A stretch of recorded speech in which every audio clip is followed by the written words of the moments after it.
ನಮಸ್ತೆ.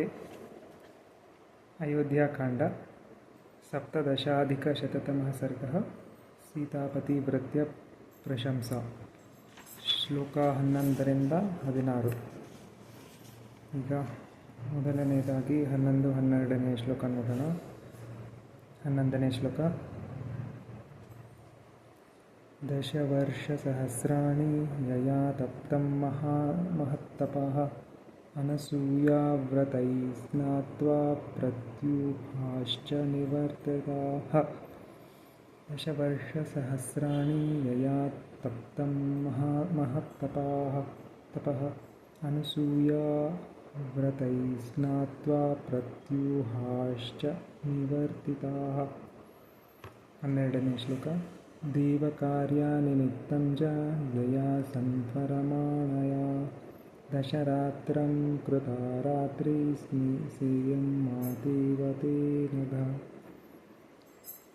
ದೇವಕಾರ್ಯನಿಮಿತ್ತಂ ಚ ಯಯಾ ಸಂಪರಮಾಣಯಾ ದಶರಾತ್ರಂ ಕೃತಾ ರಾತ್ರಿ ಸೇಯಂ ಮಾತೇವತೆ ನಘ. ಇದರ ಅರ್ಥ: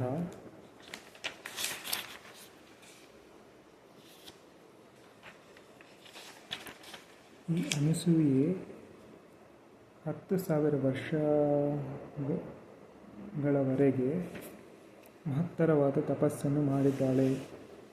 ಚಾಂದ್ರಾಯಣಾದಿ ವ್ರತಗಳನ್ನು ಪಟ್ಟು ಹಿಡಿದು ನೆರವೇರಿಸಿದ್ದಾಳೆ. ಯಾವ ಅಡ್ಡಿಗಳು ಬಂದರೂ ಇವಳು ಲೆಕ್ಕಿಸಲಿಲ್ಲ. ಒಮ್ಮೆ ದೇವತೆಗಳ ಕಾರ್ಯವೆಂದು ಅವರ ಸಹಾಯಕ್ಕಾಗಿ ಧಾವಿಸಿ 10 ರಾತ್ರಿಗಳನ್ನು ಒಂದೇ ರಾತ್ರಿಯನ್ನಾಗಿಸಿ ಸೂರ್ಯನು ಉದಯಿಸುವಂತೆ ಮಾಡಿದಳು. ರಾಮ, ಇವಳು ನಿನಗೆ ತಾಯಿಯಂತೆ ಇದ್ದಾಳೆ. 13, 14ನೇ ಶ್ಲೋಕ. 13ನೇ ಶ್ಲೋಕ. ತಾಮಿಮಾಂ ಸರ್ವಭೂತಾನಾಂ ನಮಸ್ಕಾರ್ಯಾಂ ಯಶಸ್ವಿನೀಂ ಅಭಿಗಚ್ಚತು ವೈದೇಹಿ ವೃದ್ಧಮಾಕ್ರೋಧನಾಂ ಸದಾ. ತಾಮಿಮಾಂ ಸರ್ವಭೂತಾನಾಂ ನಮಸ್ಕಾರ್ಯಾಂ ಯಶಸ್ವಿನೀಂ ಅಭಿಗಚ್ಚತು ವೈದೇಹಿ ವೃದ್ಧಮಾಕ್ರೋಧನಾಂ ಸದಾ. 14ನೇ ಶ್ಲೋಕ. ಅನುಸೂಯೇತಿ ಯಾಲೋಕೆ ಕರ್ಮ ವಿಖ್ಯಾತಿ ಮಾಗತಾ ಏವಂ ಬ್ರುವಾಣಂ ತಂ ಋಷಿಂ ತಥೇತ್ಯುಕ್ತ್ವಾ ಸ ರಾಘವಃ. ಅನುಸೂಯೇತಿ ಯಾಲೋಕೆ ಕರ್ಮ ವಿಖ್ಯಾತಿ ಮಾಗತಾ ಏವಂ ಬ್ರುವಾಣಂ ತಂ ಋಷಿಂ ತಥೇತ್ಯುಕ್ತ್ವಾ ಸ ರಾಘವಃ. ಇದರ ಅರ್ಥ: ಈ ಕೀರ್ತಿಶಾಲಿನಿಯು ಸಕಲರಿಗೂ ವಂದನೀಯಳಾಗಿದ್ದಾಳೆ. ವೈದೇಹಿಯು ಇವಳ ಬಳಿಗೆ ಹೋಗಲಿ. ಅನಸೂಯೆಯು ಮುದುಕಿಯಾಗಿ ಬಿಟ್ಟಿದ್ದಾಳೆ. ಅವಳಿಗೆ ಎಳ್ಳಷ್ಟು ಕೋಪವಿಲ್ಲ. ಅಸೂಯೆ ಇಲ್ಲದ್ದರಿಂದ ಅನಸೂಯೆ ಎಂದು ಲೋಕದಲ್ಲಿ ಪ್ರಖ್ಯಾತಿಯಾಯಿತು ಎಂಬುದಾಗಿ ಅತ್ರಿ ಮುನಿಗಳು ಹೇಳಿದರು. 13, 14ನೇ ಶ್ಲೋಕನ ನೋಡೋಣ. ತಮಿಮಾಂ ಸರ್ವಭೂತಾನಾಂ ನಮಸ್ಕಾರ್ಯಾಂ ಯಶಸ್ವಿನೀಂ ಅಭಿಗಚ್ಚತು ವೈದೇಹಿ ವೃದ್ಧಾಮಕ್ರೋಧನಾಂ ಸದಾ. ತಮಿಮಾಂ ಸರ್ವಭೂತಾನಾಂ ನಮಸ್ಕಾರ್ಯಾಂ ಯಶಸ್ವಿನೀಂ ಅಭಿಗಚ್ಚತು ವೈದೇಹಿ ವೃದ್ಧಾಮಕ್ರೋಧನಾಂ ಸದಾ. 14ನೇ ಶ್ಲೋಕ.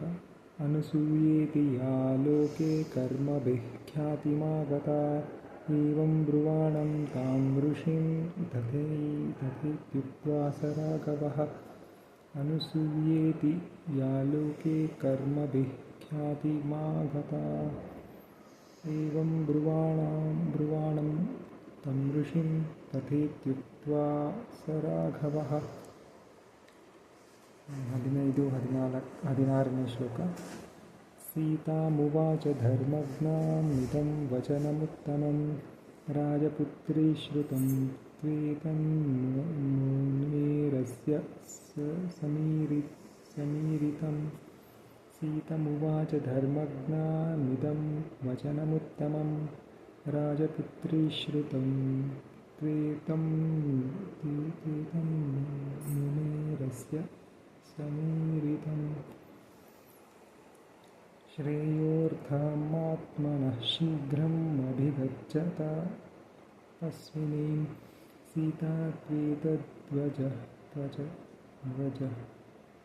श्रुत्वा राघवस्य हितैषिणः श्रेयोर्थमात्मनः शीघ्रम् अभिगच्छत तस्मिन् सीता त्वेतद्वचः श्रुत्वा ರಾಘವಸ್ಯ ಹಿತೈಷಿಣಃ. ಅರ್ಥ: ಅದಕ್ಕೆ ಶ್ರೀರಾಮನು ಒಪ್ಪಿಕೊಂಡು ಸೀತೆಯನ್ನು ನೋಡಿ, ರಾಜಪುತ್ರಿ, ಈ ಮಹರ್ಷಿಗಳು ಹೇಳಿದುದನ್ನು ಕೇಳಿದೆಯಾ? ಈ ತಪಸ್ವಿನಿಯ ಬಳಿಗೆ ಹೋಗಿ ವಂದಿಸು, ನಿನಗೆ ಮಂಗಳವಾಗುತ್ತದೆ ಎಂದನು. ಹಿತೈಷಿಯಾದ ಶ್ರೀರಾಮನ ಸೂಚನೆಯಂತೆ ಮೈಥಿಲಿಯ ಅತ್ರಿ ಮಹರ್ಷಿಗಳ ಪತ್ನಿಯ ಬಳಿಗೆ ಹೋದಳು. ಮೈಥಿಲಿಯು ಅತ್ರಿ ಮಹರ್ಷಿಗಳ ಪತ್ನಿಯ ಬಳಿಗೆ ಹೋದಳು. ಪುನಃ 15-16 ಶ್ಲೋಕ ನೋಡೋಣ. ಸೀತಾಮುವಾಚ ಧರ್ಮಜ್ಞಾಂ ಇದಂ ವಚನಮುತ್ತಮಂ ರಾಜಪುತ್ರೀ ಶ್ರುತಂ ತ್ವೇತನ್ಮುನೇರಸ್ಯ ಸಮೀರಿತಂ.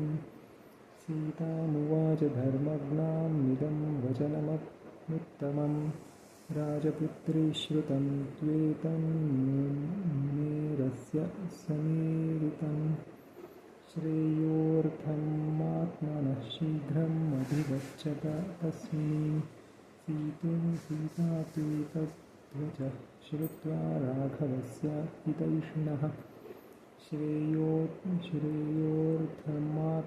शीघ्रम् अभिगच्छत तस्मिन् सीता त्वेतद्वचः श्रुत्वा राघवस्य हितैषिणः.